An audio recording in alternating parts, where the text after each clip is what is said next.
Podcast Network Asia.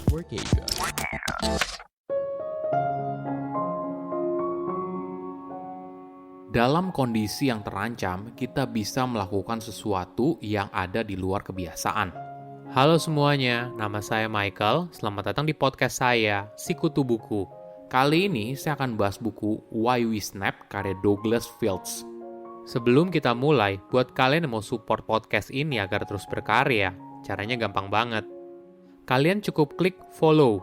Dukungan kalian membantu banget supaya kita bisa rutin posting dan bersama-sama belajar di podcast ini. Buku ini membahas kenapa kita bisa tiba-tiba saja meledak dan marah pada dalam situasi tertentu. Padahal dalam waktu normal, kita adalah orang yang tenang dan hati-hati dalam bertindak. Penulis berargumen setiap manusia ibaratnya punya arus kemarahan yang tidak bisa kita kontrol sepenuhnya. Mungkin kita pernah mendengar sebuah berita, misalnya soal penganiayaan atau pembunuhan oleh seseorang yang ketika lingkungan sekitarnya diwawancarai bagaimana pribadi si pelaku, banyak orang bilang kalau si pelaku merupakan orang yang baik dan mereka tidak pernah menyangka kalau si pelaku bisa berbuat seperti itu. Fakta yang menyedihkan adalah ketika ada pemicu yang tepat pada situasi yang tepat, maka kita bisa meluapkan kemarahan tak terkontrol hampir kepada siapa saja. Namun hal ini tidak selamanya buruk.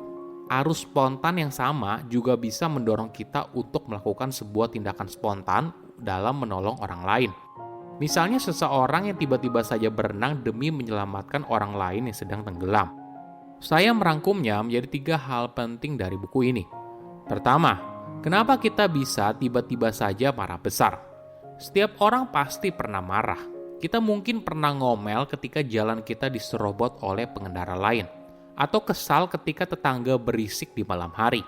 Tapi ada kemarahan yang tidak biasa. Ada kemarahan yang tiba-tiba saja meluap dan membuat kita melakukan sesuatu di luar kebiasaan.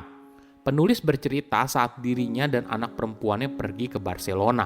Dia memutuskan untuk mengubah perjalanan bisnis sekaligus menjadi acara keluarga untuk liburan mereka berdua. Namun dalam perjalanan tersebut, penulis beberapa kali mengalami kecopetan. Hingga di kejadian terakhir, kemarahan penulis meledak. Dia lalu lari mengejar si pencopet, menjatuhkannya ke tanah, dan mencekik si pencopet. Anak perempuannya tidak pernah menyangka ayahnya bisa melakukan hal itu. Wajar saja, ayahnya bukan tipe berotot dan kekar. Hanya pria biasa yang merupakan ilmuwan bagian otak. Cerita ini menjelaskan fenomena aneh tentang kemungkinan untuk marah yang meledak. Seringkali hal ini terjadi secara tiba-tiba. Kita mungkin saja bisa tidak memperdulikan ejekan atau provokasi selama bertahun-tahun. Lalu boom, kemarahan kita meledak. Barulah ketika kejadian itu selesai, kita mulai penasaran. Kok bisa ya kita berperilaku seperti itu? Kemarahan yang membabi buta seringkali mengambil alih pikiran kita dan melawan logika. Apa yang dilakukan oleh penulis dalam kacamata logika tentu saja terlihat bodoh dan tidak rasional. Ketika kita merasakan bahaya, entah itu misalnya dari serangan hewan buas atau dari netizen julid di media sosial, kita mengalami kondisi untuk memilih 2 pilihan, entah itu menyerang atau kabur. Di momen tersebut, adrenalin mengalir deras di tubuh kita, mendorong berbagai respon fisik. Bagian otak yang sadar bergerak terlalu lambat dan tidak punya kapasitas untuk mencernanya. Jadi, ketika kamu mengalami ancaman yang tiba-tiba, misalnya tiba-tiba saja ada orang yang memukul wajah kamu, maka kamu harus merespon lebih cepat daripada bagian otak sadar bergerak. Alam sudah mengembangkan jalur cepat menuju amigdala, bagian otak yang merupakan muara dari semua panca indera sebelum informasi tersebut dilanjutkan ke bagian korteks, di mana kesadaran kita berada. Bayangkan kamu sedang berada di lapangan basket. Tiba-tiba saja ada bola melaju kencang menuju wajah kamu. Seketika kamu langsung menunduk. Pikiran bawah sadarmu bisa mendeteksi hal tersebut karena adanya input visual ke amigdala. Ada sebuah objek yang tidak biasa sedang bergerak menuju ke arah kamu. Hal inilah yang lalu mendorong penilaian cepat dan otak lalu memerintahkan anggota tubuh untuk bergerak.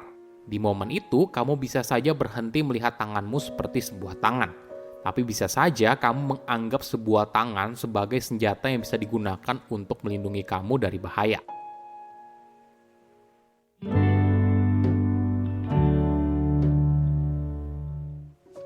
Kedua, pemicu kemarahan yang membabi buta.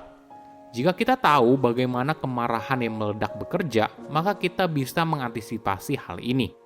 Penulis mengidentifikasikan 9 pemicu untuk sebuah kemarahan yang meledak. Disingkat menjadi life modes. Life, insult, family, environment, mate, organization, resources, tribe, and stop. Misalnya ketika kamu diserang, maka kamu akan menyerang balik. Semua hewan melakukan hal itu. Contoh lain adalah jangan merebut makanan dari hewan lain. Ini yang terjadi kepada penulis. Ketika mengalami kecopetan, kemarahannya bisa tiba-tiba saja meledak. Pemicu lain misalnya, jangan mencoba untuk merebut pasangan atau teman. Jangan masuk ke dalam wilayah saya, jangan memojokkan saya, dan sebagainya.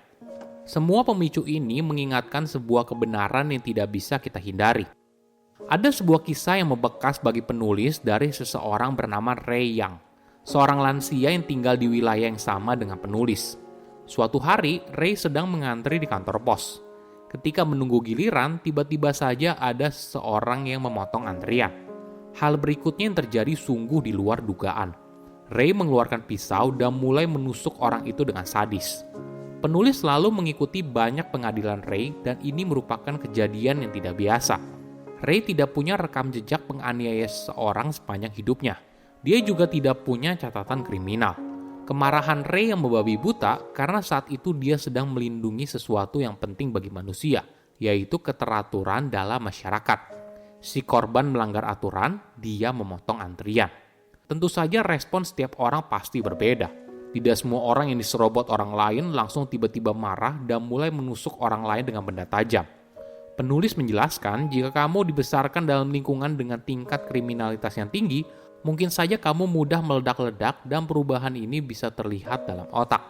Selain lingkungan, stres juga seringkali jadi salah satu faktor yang mendorong kita melakukan tindakan yang ekstrim. Mungkin orang yang terlihat kalem, baik, dan penurut bisa saja suatu hari marah-marah dan bersikap kasar karena stres yang selama ini dipendam lalu diluapkan sekaligus.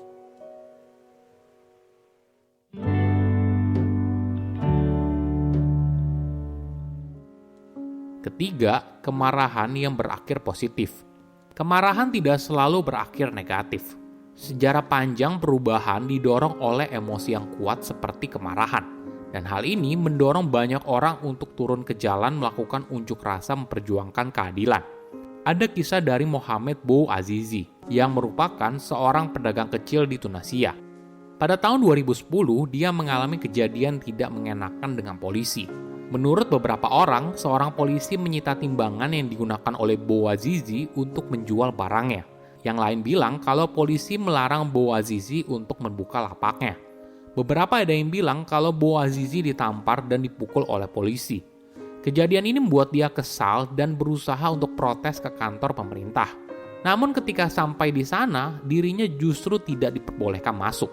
Bouazizi lalu dipenuhi oleh rasa ketidakadilan. Tiba-tiba saja dia membasahi tubuhnya dengan bensin, lalu membakar dirinya di depan kantor pemerintah yang melarangnya masuk. Ketika apinya berhasil dipadamkan, 90% tubuh Bouazizi terbakar dan dirinya meninggal beberapa hari kemudian. Kisah malang yang dialami Bouazizi seketika mendorong ribuan orang untuk turun ke jalan, melakukan protes menuntut presiden yang saat itu untuk mundur. 10 hari setelah kematian Bouazizi, Presiden Tunisia akhirnya mengakhiri jabatannya selama 23 tahun dan kabur ke luar negeri. Oke, apa kesimpulannya? Pertama, kemarahan yang tiba-tiba. Seringkali kemarahan yang membabi buta terjadi secara tiba-tiba. Kita mungkin saja bisa tidak memperdulikan ejekan atau provokasi selama bertahun-tahun. Lalu boom, kemarahan kita meledak. Barulah ketika kejadian itu selesai, kita mulai penasaran. Kok bisa ya kita berperilaku seperti itu? Kedua, pemicu kemarahan yang meledak. Jika kamu dibesarkan dalam lingkungan dengan tingkat kriminalitas yang tinggi, mungkin saja kamu mudah meledak-ledak. Selain itu, stres juga seringkali jadi salah satu faktor yang mendorong kita melakukan tindakan yang ekstrim. Mungkin orang yang terlihat kalem, baik, dan penurut, bisa saja suatu hari marah-marah dan bersikap kasar karena stres yang selama ini dipendam, lalu diluapkan sekaligus. Ketiga, kemarahan tidak selalu berakhir negatif. Sejarah panjang perubahan didorong oleh emosi yang kuat seperti kemarahan. Dan hal ini mendorong banyak orang untuk turun ke jalan melakukan unjuk rasa memperjuangkan keadilan. Saya undur diri, jangan lupa follow podcast Sikutu Buku. Bye-bye.